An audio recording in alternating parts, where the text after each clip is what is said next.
It was the quietest death in Silicon Valley history. Usually, when a company worth $3 billion dies, it is loud. There are press conferences. There are weeping employees carrying boxes to their cars. There are headlines on the front page of the Wall Street Journal. But when Jawbone died, there was only silence. One day, they were the kings of wearable technology. They were valued at $3.2 billion. Their products were the crown jewels of every Apple store. They had investment from the most prestigious firms on the planet. And then, in July 2017, they simply vanished. The phone lines went dead. The customer support emails bounced back. The office doors were locked. There was no bankruptcy announcement. No goodbye letter to the loyal fans. It was a $3 billion ghost act. How does a company with that much money, that much talent, and that much brand power just evaporate into thin air? How do you burn through hundreds of millions of dollars in funding and leave absolutely nothing behind but a pile of lawsuits and broken plastic? In this video, we are going to investigate the autopsy of the unicorn that starved to death. We will look at how an obsession with cool destroyed the fundamentals of business.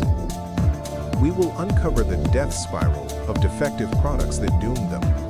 And we will expose the controversial final move of the CEO, a maneuver that left creditors with nothing, while the founders walked away to start a new life. This is the story of Jawbone, the company that proved that being worth billions on paper means nothing if you can't pay the rent. To understand the tragedy of Jawbone, you have to remember how cool they were. Before the Apple Watch, before AirPods, before the modern era of sleek tech accessories, there was Jawbone. Founded originally as Aleph in 1999 by Hossein Rahman and Alexander Asali, they started with a military-grade noise-canceling technology for the US Army. They took that tech and put it into a consumer Bluetooth headset. If you were a businessman in 2007, you didn't just want a Jawbone headset, you needed one. It was a status symbol. It was designed by Yves Behar, a legend in the design world. It looked like a piece of modern art stuck in your ear. Then came the Jambox in 2010. This little brick changed the audio industry forever. Before the Jambox, portable speakers were terrible. Jawbone made them loud, colorful, and incredibly stylish. They literally invented the category of the smart speaker that you could toss in your backpack. They were on top of the world. They weren't just a tech company, they were a lifestyle brand. They had the swagger of Nike mixed with the brain of Apple. Investors saw this and went crazy. They poured money into Jawbone. 100 million here, 200 million there. The valuation climbed higher and higher. 1 billion, 2 billion, 3.2 billion. Hossein Rahman, the CEO, was hailed as a visionary. He was the Steve Jobs of accessories. But while the investors were popping champagne, the engineers were sweating. Because Jawbone had a secret. They were really good at making things look cool, but they were terrible at making things that actually worked.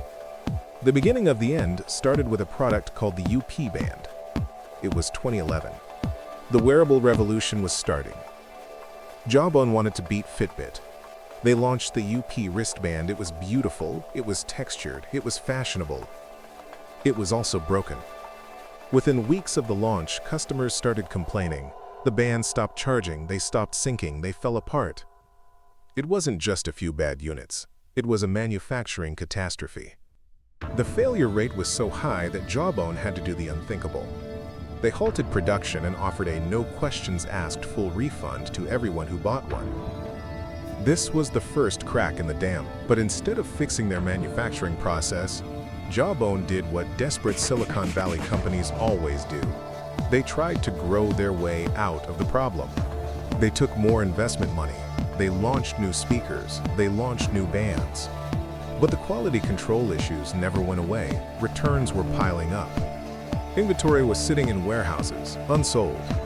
And then, they made a fatal mistake. They started a war they couldn't win.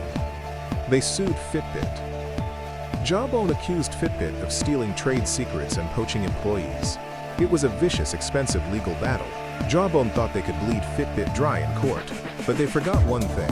Fitbit was actually profitable. Jawbone was not. While Jawbone was burning millions on lawyers, their cash flow was drying up. By 2016, the situation was critical. Reports started leaking that Jawbone wasn't paying its vendors. The marketing agency that made their cool ads? Unpaid. The customer service center? Unpaid. It was a classic Ponzi-style collapse. They were using new investment money to pay off old debts, hoping that one day they would turn a profit. But that day never came. The valuation of $3.2 billion was a fantasy. In reality, the company was worthless. The final act of this story is the most controversial. In 2017, the money was gone. But Hossein Rahman didn't just file for Chapter 7 bankruptcy and walk away. He did something much stranger. He initiated a liquidation process for the benefit of creditors, a quieter, less transparent version of bankruptcy. But at the exact same time, he founded a new company called Jawbone Health Hub. He took many of the employees, some of the intellectual property and the brand name, and moved them to this new entity. The old entity, the one with all the debts, the lawsuits, and the angry vendors, was left to rot. Creditors who were owed millions got pennies. Customers who had broken warranties got nothing. The company didn't even issue a press release to say goodbye. They just ghosted the world. One day, you could call support. The next day, the line was dead. The $3.2 billion giant didn't explode. It dissolved. So what is the lesson of Jawbone? It teaches us the dangerous difference between valuation and value. Jawbone had a high valuation because investors believed the hype. They believed in the brand. But Jawbone had no real value because they couldn't build a reliable product at a profit. They focused on being cool instead of being competent. They focused on lawsuits instead of logistics. They burned bright, fast, and expensive. In the end, Jawbone proved that you can have the best designers in the world, the coolest logo in Silicon Valley, and billions of dollars in the bank. But if your product breaks on the wrist of the customer, your empire is built on sand. The silence of Jawbone's death is louder than any speaker they ever sold. It is a warning to every unicorn startup that prioritizes growth over survival. No matter how much money you raise, you cannot bribe the laws of economics. Eventually, the bill comes due. And if you can't pay, you don't just fail, you disappear.